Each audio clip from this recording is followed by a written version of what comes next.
Olá, estamos de volta e eu quero esclarecer um ponto importante do nosso programa. Como você pode participar do nosso programa. A participação no programa pode ser através do e-mail, direitonatv31@gmail.com e também pelas nossas fanpages. Nós temos duas fanpages, ou seja, no Facebook nós temos duas fanpages. Uma, Direito na TV, e outra, Você Tem Direito. Então você pode participar do programa em ambas as fanpages e também pelo e-mail, tá certo? Então, quero agradecer àqueles que já estão participando e pedir a você, telespectador, que também participe. Bem, semana passada eu falei sobre ações revisionais de financiamento. Pessoas que têm algum financiamento e que está apertado, ou que está difícil, ou que não está conseguindo pagar, ou que já está até com o nome no SPC e Serasa, o que deve ser feito?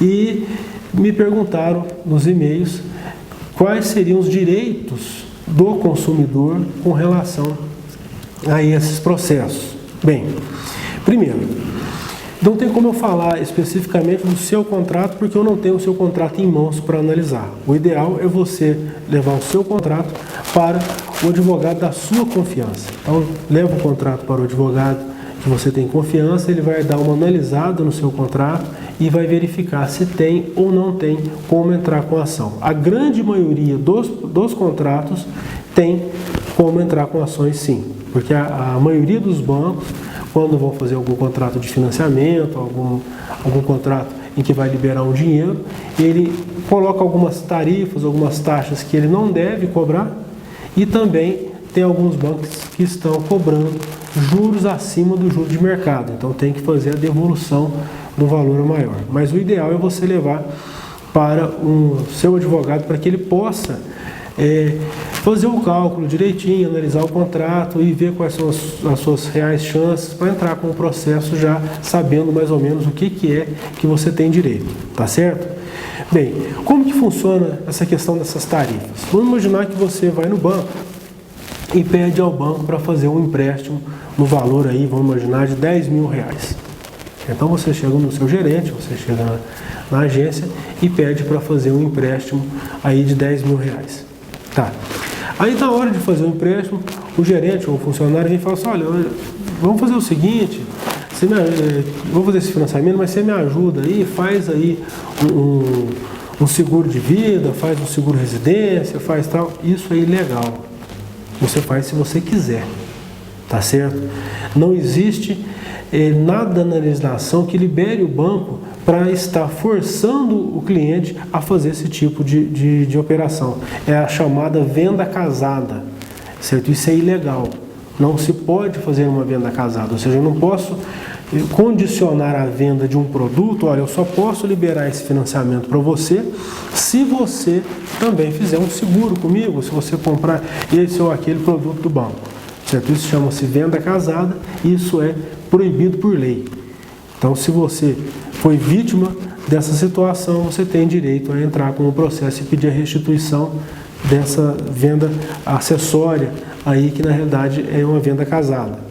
Tá ok? Você só deve aceitar fazer um seguro ou comprar um produto do banco se você realmente quer comprar aquele do título de capitalização ou qualquer outro produto do banco.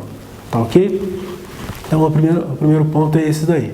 Bem, no contrato, acontece de alguns bancos colocarem na base de cálculo do seu financiamento algumas tarifas que ele não pode cobrar.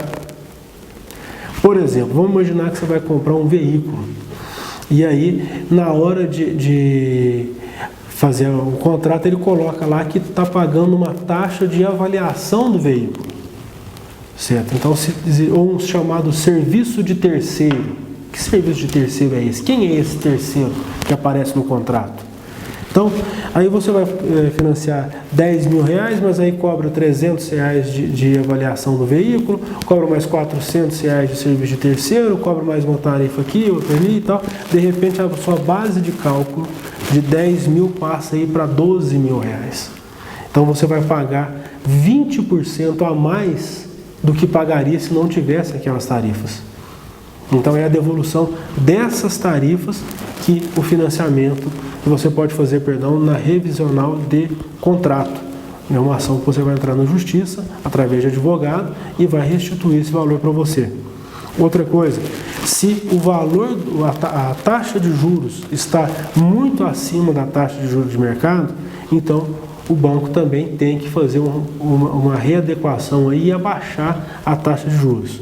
Vamos imaginar, por exemplo, o que seria essa taxa de juros ilegal?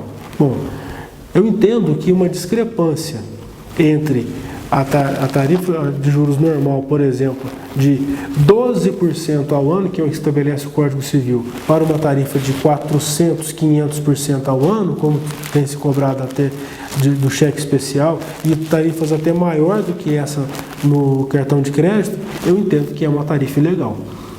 Tá certo? Que dá aso, sim, a entrar com o processo e pedir a revisional. É claro que quem vai determinar o que é ilegal, o que é legal, é o juiz na hora da decisão, mas cabe aí essa argumentação. Tá? Se você for deixar o dinheiro na caderneta de poupança, por exemplo, você vai ter menos de 6% de juro ao ano.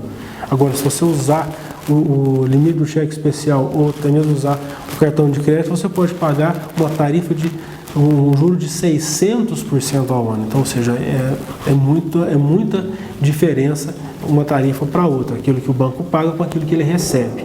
Então, em razão de tudo isso, tem direito sim à ação revisional. Tá certo?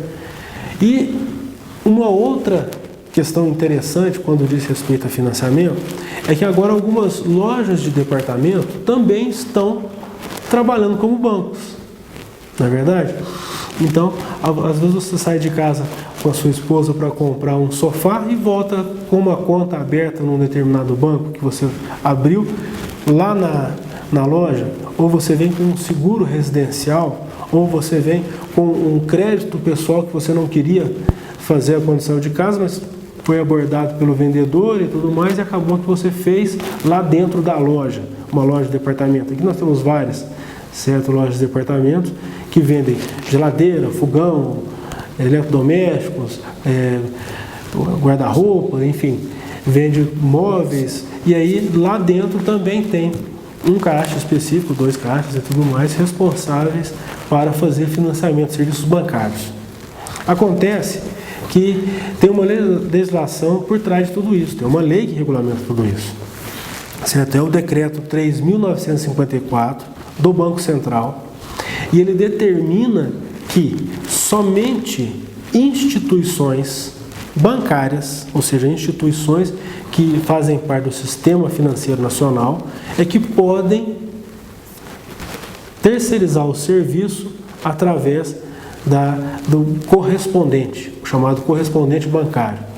Certo? Então, vou citar o exemplo aqui de um banco público, a Caixa Econômica Federal e as lotéricas. Então, a lotérica é um correspondente bancário da Caixa Econômica Federal. Quem que é responsável por tudo o que acontece ali naquele agente correspondente? A Caixa Econômica Federal. Assim como as empresas privadas. Todas as empresas privadas, essas que eu disse, por exemplo, de lojas de departamentos, elas têm que seguir a regulamentação, treinamento e tudo mais do banco no qual ela é correspondente. Então, vamos imaginar, por exemplo, o Magazine Luiza. O Magazine Luiza é vinculado ao Itaú Unibanco. Então, o responsável direto com relação a tudo que acontece com o correspondente é o Magazine Luiza, Luizacred. E quem está por trás de tudo isso é o Banco Itaú Unibanco.